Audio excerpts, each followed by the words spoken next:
Joe Beermaster. Today we're working on 18 Dodge Journey. We're replacing the rear shocks.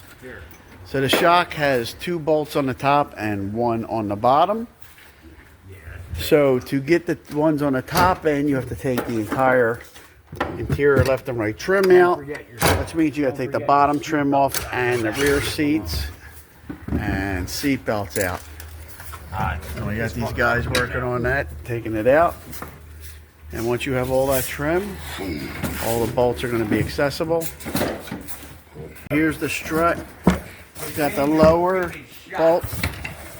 And here is the top bolts right there. 2 bolts. And 1 on the bottom. And it's pretty simple.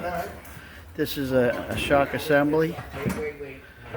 The problem is the installation. You can get the bottom bolt from the bottom, but to get the top ones, you have to take all this trim out. Underneath the edge. The seatbelt's underneath the lip. Come with the rear seats to getting access. The rear floor panel. Everything.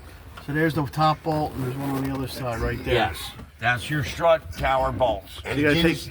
All this has to be removed in one unit, including SRS covers, screws, all access points need to be removed. And the back seat we took out. Everything. Just to get to them. You think they would have an access for This it? is an insulator that covers 90% of it. You could get to it if you tried, but it's very, very difficult. It's easier to just do it the way the procedure states. Yeah, ain't no getting around it. Nope. You can